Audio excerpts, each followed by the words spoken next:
പൊന്നൂസിൻ്റെ day in my ലൈഫാണ് ഇന്നിവിടെ കാണിക്കുന്നത്. ഞാൻ തന്നെ ഒഴിച്ച് കുടിച്ചോളാം ഗൗരി എന്ന് പറഞ്ഞ് എൻ്റെ കയ്യിൽ നിന്ന് ഗ്ലാസ്സൊക്കെ വാങ്ങി തന്നെ ബ്ലാക്ക് ടീ ഒക്കെ എടുത്ത് കുടിക്കുകയാണ്. ടീ കൊടുത്താൽ അവൾ കുടിക്കാറില്ല, അതുകൊണ്ട് തന്നെ അവൾക്ക് എന്താ ഇഷ്ടമെന്ന് വെച്ചാൽ അത് ഞങ്ങൾ കൊടുക്കും. പിന്നെ പോയിട്ട് ബ്രഷൊക്കെ എടുത്തിട്ട് അവൾ ബ്രഷ് ചെയ്യാൻ പോവാണ്. അപ്പോൾ ഒരു 2-3 വീക്സ് ആയിട്ട് തന്നെ അവളുടെ ഫ്രണ്ടിലത്തെ 2 പല്ല് നന്നായിട്ട് ആടുന്നുണ്ടായിരുന്നു. അപ്പം ഞാൻ അത് നാച്ചുറലി ഇളകി പോകുമെന്ന് വിചാരിച്ചു. നോക്കി കുറേ നാളുകൊണ്ടേ അങ്ങനെ നിൽക്കുന്നതുകൊണ്ട് ഞാൻ പിന്നെ ട്രൈ ചെയ്ത് നോക്കി എടുക്കാൻ വേണ്ടിയിട്ട്. പിന്നെ എനിക്ക് പേടിയായതുകൊണ്ട് പിന്നെ ഞാൻ എടുക്കാൻ പോയില്ല. അപ്പം ഞാൻ വിചാരിച്ചു ഒരു ഡോക്ടറിനെയൊക്കെ കണ്ടിട്ട് ഡോക്ടർ എന്താ പറയുന്നത് നോക്കിയിട്ട് അങ്ങനെ ചെയ്യാമെന്ന് വെച്ച് ഡോക്ടറെ കാണിക്കാമെന്ന് വെച്ചു. അങ്ങനെ ആൾ കുളിക്കാനൊക്കെ പോവാണ്. കുളിച്ചിട്ടൊക്കെ വന്ന് ഞങ്ങളിതാ ഹോസ്പിറ്റലിൽ പോകാൻ ഇറങ്ങി നിൽക്കുകയാണ്. ഞങ്ങളിപ്പോൾ ഉള്ളത് കൊല്ലത്ത് ഡിസ്ട്രിക്ട് ഹോസ്പിറ്റലാണ്. ഇതെന്ന് പറഞ്ഞാൽ പുതിയ സിസ്റ്റമാണ്. ഇവിടെ നിന്നാണ് നമ്മൾ OP ടിക്കറ്റ് എടുക്കേണ്ടത്. ഇത് കണ്ടപ്പോഴേ എൻ്റെ ബോധം പോയി. ഇതിൽ കുഞ്ഞു മക്കളും വയസ്സായ ആൾക്കാരും ഒക്കെ ഡോക്ടറെ കാണാൻ വേണ്ടിയിട്ട് വന്ന് നിൽക്കുകയാണ്. അതിന് മുന്നായിട്ട് ഈ ടിക്കറ്റ് എടുക്കണം. ഇത് കൈ കിട്ടിയാലേ ഡോക്ടറെ കാണാൻ പറ്റും. കുറേ നേരം നിന്ന് കഴിഞ്ഞപ്പോൾ ഞങ്ങൾക്ക് ഇരിക്കാൻ സീറ്റ് കിട്ടി. ഞങ്ങളങ്ങനെ ഇരുന്നു. ടോക്കൺ നമ്പർ 600 ഇത്രേ ആയിട്ടുള്ളൂ. പിന്നെ കുറച്ച് നേരം ഇരുന്നപ്പോൾ അവൾക്ക് ദാഹം വന്നപ്പോൾ ഞാൻ ഒരു ലെമൺ ജ്യൂസൊക്കെ വാങ്ങിക്കൊടുത്തു. അത് കഴിഞ്ഞപ്പോൾ അവൾക്ക് ബോറടിക്കാൻ തുടങ്ങി. അവൾ അവളുടേതായ ഗെയിംസൊക്കെ അവിടെ നിന്ന് കളിക്കാൻ തുടങ്ങി. പിന്നെ ഞാൻ അതിലെ കൂടെ ഒക്കെ പോയി നോക്കിയപ്പോൾ അവിടെ ഇവിടെയൊക്കെ ക്ലോസ്ഡ് ആണ്, ഒരു വഴിയില്ല. പിന്നെ അവിടെ നിന്ന് അങ്ങോട്ട് നോക്കിയപ്പോൾ നിറയെ ആൾക്കാരൊക്കെ ഇരിപ്പുണ്ട്. OP ടിക്കറ്റ് ഒക്കെ എടുത്ത് ഡോക്ടറെ കാണിക്കാനാന്ന് തോന്നുന്നു. പിന്നെ അമ്മ പൊന്നൂസിനെയും കൂട്ടിയിട്ട് പോയി. ടിക്കറ്റ് ഒക്കെ എടുത്തിട്ട് വരുന്ന സന്തോഷമാണ് നമ്മൾ കാണുന്നത്. ഞാൻ രാവിലെ തൊട്ട് ടോക്കൺ നമ്പർ നോക്കി നിൽക്കുകയാണ്. പക്ഷേ ഞങ്ങളുടെ ടോക്കൺ നമ്പർ ആയിട്ടില്ലായിരുന്നു. അമ്മ പിന്നെ സെക്യൂരിറ്റിയോട് പറഞ്ഞു കുഞ്ഞിനെയും കൊണ്ട് രാവിലെ വന്നതാണെന്ന് പറഞ്ഞു. അങ്ങനെ പോയി ടിക്കറ്റൊക്കെ എടുത്തിട്ട് വരുവാണ്. പൊന്നു എന്തോ ഭയങ്കര സന്തോഷത്തിലൊക്കെയാണ് നടന്നു വരുന്നത്. പിന്നെ അവിടെ നമ്മൾ അകത്തേക്ക് ഡോക്ടറെ കാണിക്കാൻ കയറുകയാണ്.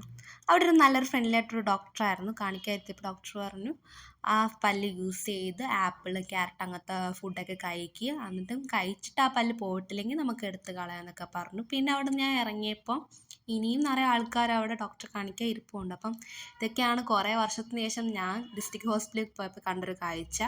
പിന്നെ നമ്മൾ ഫാർമസിയിൽ പോയി. അവിടെയും നല്ല തിരക്കായിരുന്നു. അമ്മ മരുന്നൊക്കെ വാങ്ങാൻ നിൽക്കുകയാണ്. പിന്നെ പൊന്നു അവിടെ ഒരു ജനലിൻ്റെ അടുത്തൊരു ഫിഷൊക്കെ ഇരിപ്പുണ്ട്. അതിനെ എനിക്ക് കാണിച്ചു തരികയാണ്. എന്ത് ഫിഷാണെന്ന് എനിക്കറിയത്തില്ല. അവിടെ നിന്ന് നമ്മൾ ഇറങ്ങി. പിന്നെ നമ്മൾ പോയത് കൊല്ലത്തെ വെറ്റ്ലാൻഡ് വെഡ്ഡിങ്സിലാണ്. നമ്പർ 1 വെഡ്ഡിങ് കളക്ഷൻസ് ഉള്ളൊരു ഷോപ്പാണ്. അമ്മ ഇവിടെയാണ് വർക്ക് ചെയ്യണത്.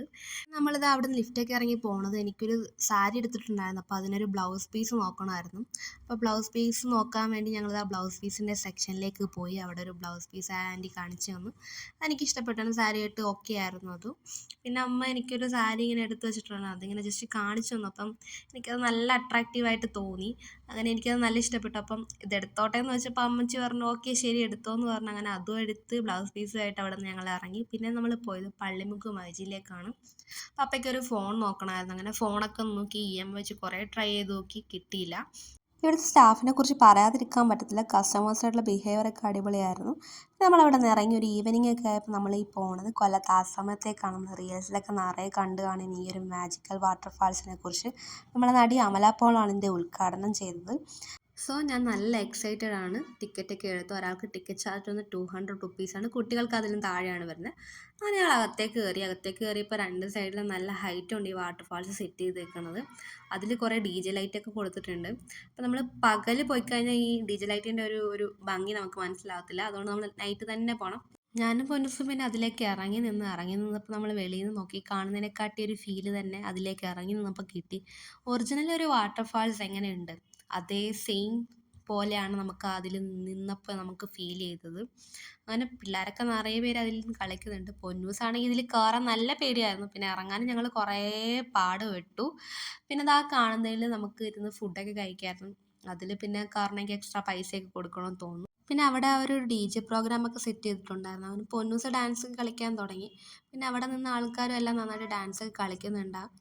പൊന്നൂസാണെങ്കിൽ ഡാൻസൊക്കെ പഠിക്കാൻ പോകുന്നുണ്ടെങ്കിലും ആളിങ്ങനെ ഒരു പബ്ലിക് ഒരു ഓഡിയൻസിൻ്റെ മുന്നിലൊക്കെ ഇങ്ങനെ കളിക്കാൻ നല്ല ഷൈ ആണ്. അപ്പോൾ നമ്മൾ പിള്ളേരൊക്കെ കളിക്കുന്നുണ്ട് മോളെ എന്ന് പറഞ്ഞ് കളിക്കാനൊക്കെ വിട്ടു.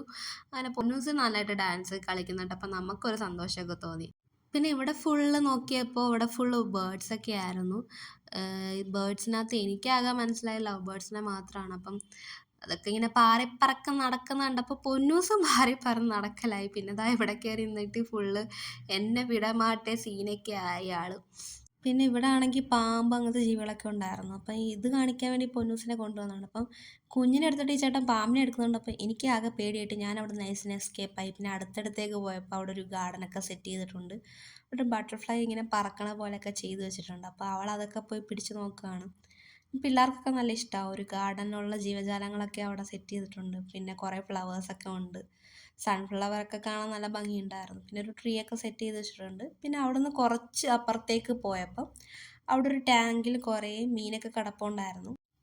പൊന്നൂസാണെങ്കിൽ ആ മീനൊക്കെ ഇങ്ങനെ കളിപ്പിച്ചുകൊണ്ട് നിൽക്കുമായിരുന്നു. അങ്ങനെ പെട്ടെന്ന് അതിൻ്റെ ഉള്ളിലൊരു സ്കൂബ ഡൈവിങ് ഡ്രസ്സൊക്കെ ഇട്ട ഒരാളുണ്ടായിരുന്നു. ആ പുള്ളി ഇങ്ങനെ വന്ന് ചുമ്മാ ഒരു ലവ് കാണിച്ച് നോക്കിയപ്പം എനിക്കൊരു ലവ് കിട്ടി. അങ്ങനെ ഞാൻ ഹാപ്പിയായി. അങ്ങനെ പൊന്നൂസിന് ലവ് കാണിച്ചപ്പോൾ കിട്ടിയില്ല എന്ന് പറഞ്ഞിട്ട് പൊന്നൂസ് അവിടെ നിൽക്കുന്നുണ്ടായിരുന്നു വീണ്ടും ലവ് കിട്ടാൻ വേണ്ടിയിട്ട്. അങ്ങനെ വീണ്ടും പൊന്നൂസ് ഒരു ലവ് ഒക്കെ കാണിച്ച് നോക്കിയപ്പോൾ ലവ് കിട്ടി. എനിക്കും ലവ് കിട്ടിയെന്നൊക്കെ പറയുന്നുണ്ട് എൻ്റെ അടുത്ത്. അങ്ങനെ അവിടെ നിന്ന് എല്ലാവരെയും പുള്ളി നന്നായിട്ട് എൻ്റർടൈൻ ചെയ്യുന്നുണ്ടായിരുന്നു. പെട്ടെന്ന് തന്നെ പോക്കറ്റിൽ നിന്ന് ഒരു റോസ് എടുത്ത് ആ കുഞ്ഞിന് കൊടുത്തപ്പോൾ കുഞ്ഞത് വാങ്ങാൻ പോകണം നല്ല രസമുണ്ടായിരുന്നു. അത് അടിപൊളിയായിരുന്നു. പിന്നെ ഈ ഒരു ടാങ്കിൽ ഒരു മത്സ്യകന്യക ഉണ്ടെന്ന് ഞാൻ ഒട്ടും എക്സ്പെക്റ്റ് ചെയ്തില്ല. ഞങ്ങൾ ചുമ്മാ പാസ് ചെയ്ത് പോയപ്പോൾ അത് കണ്ടതാണ്. അപ്പോൾ ആ ടാങ്കിൽ ഒന്നും ഇല്ലയെന്ന് വിചാരിച്ചിരുന്നപ്പോൾ പെട്ടെന്ന് ഈ മത്സ്യകന്യക കണ്ടപ്പോൾ നല്ല ഹാപ്പിയായി. പിന്നെ പുള്ളിക്കാരി ഓക്സിജനൊന്നും വെച്ചിട്ടില്ല. അതുകൊണ്ടാണെന്ന് തോന്നുന്നു ഇടയ്ക്കിടയ്ക്ക് മുകളിലോട്ട് പോകുന്നുണ്ടായിരുന്നു. പിന്നെ പൊന്നൂസിനൊരു ഐസ്ക്രീമൊക്കെ വാങ്ങിച്ചു കൊടുത്ത് പൊന്നൂസ് ഐസ്ക്രീമൊക്കെ ഊഞ്ഞാലിൽ പോയി ഒന്ന് കഴിക്കണം. ഊഞ്ഞാൽ കാണാൻ നല്ല വെറൈറ്റി ഉണ്ട്. കാരണം ബട്ടർഫ്ലൈയുടെ ഒരു വിങ്സൊക്കെ വെച്ച് ലൈറ്റൊക്കെ വെച്ച് കൊള്ളായിരുന്നു സംഭവം. ഷിപ്പൊക്കെ സെറ്റ് ചെയ്ത് വെച്ചിട്ടുണ്ട്. കുറേ പേര് ഫോട്ടോസൊക്കെ എടുക്കുന്നുണ്ട്. എന്താ സംഭവം എന്ന് മനസ്സിലായില്ല. ഞാൻ പിന്നെ ഒരു ഐസ്ക്രീമൊക്കെ വാങ്ങിച്ച് പിന്നെ ഊഞ്ഞാലിൽ കയറി. എനിക്കാണെങ്കിൽ കയറാൻ ചെറിയ ചമ്മലുണ്ടായിരുന്നു. പിന്നെ ഞാൻ നോക്കിയപ്പോൾ സൈഡിൽ ചേച്ചിമാരൊക്കെ ഇരിപ്പുണ്ട്. അപ്പം ഞാനും പിന്നെ പൊന്നൂസും കൂടെ ആ ഊഞ്ഞാലിൽ നിന്ന് ഐസ്ക്രീമൊക്കെ കഴിച്ച് പിന്നെ അതിന് ശേഷം അകത്തേക്ക് കയറി. അകത്തേക്ക് നിറയെ സ്റ്റാളൊക്കെ ഉണ്ടായിരുന്നു. അതൊന്നും എനിക്ക് വീഡിയോ എടുക്കാൻ പറ്റിയില്ല. പിന്നെ പൊന്നൂസ് ആ ചെയറിൽ പോയി നിന്നിട്ട് ഇത് കൊള്ളാമെന്നൊക്കെ പറഞ്ഞ് ഐസ്ക്രീം കഴിക്കുന്നുണ്ടായിരുന്നു. പിന്നെ അവിടെ നിന്ന് ഇറങ്ങിയപ്പോൾ വീണ്ടും വെള്ളത്തിൽ ഇറക്കണ്ടെന്ന് വെച്ച് ഇതിലൊന്നും നമ്മൾ കയറ്റിയില്ല. അപ്പോൾ ആളുടെ മൂഡ് വീണ്ടും ചേഞ്ചായി. അപ്പം ഞാൻ വിചാരിച്ചു കുറച്ച് അങ്ങോട്ട് നടക്കാമെന്ന് വിചാരിച്ചപ്പോൾ ഇതൊക്കെ കണ്ടു. അപ്പം ഞാൻ വിചാരിച്ചു ഇതിലൊക്കെ കയറണമെന്ന് എനിക്കൊരാഗ്രഹം ഉണ്ടായിരുന്നു. അപ്പോൾ കയറാമെന്ന് വിചാരിച്ച് അതിൻ്റെ മൂട്ടിൽ ഞാൻ വായും പൊളിച്ച് നോക്കി നിന്നപ്പോൾ അതിലിരിക്കുന്ന ആൾക്കാരുടെ ബഹളവും നിലവിളിയൊക്കെ കേട്ടപ്പോൾ പൊന്നൂസ് പറഞ്ഞു എനിക്കിതിൽ കയറണ്ട, ഞാനിവിടെ നിന്ന് നിൽക്കാൻ നോക്കിക്കോളാം എന്ന് പറഞ്ഞു. മൂഡ് ഓക്കെ ആവട്ടെ എന്ന് വിചാരിച്ച് ഞാനൊരു ബലൂൺകാരനെ കണ്ടപ്പോൾ ബലൂണൊക്കെ വാങ്ങിച്ചു കൊടുത്തു. എന്നിട്ട് ആ ഫേസിൽ തെളിച്ചൊന്നും ഉണ്ടായില്ല. അതുകൊണ്ട് ഇനി അവിടെ നിന്നാൽ ശരിയാവില്ല എന്ന് വെച്ച് ഞങ്ങൾ അവിടുന്ന് ടാറ്റാ ബൈ ബൈ പറഞ്ഞു.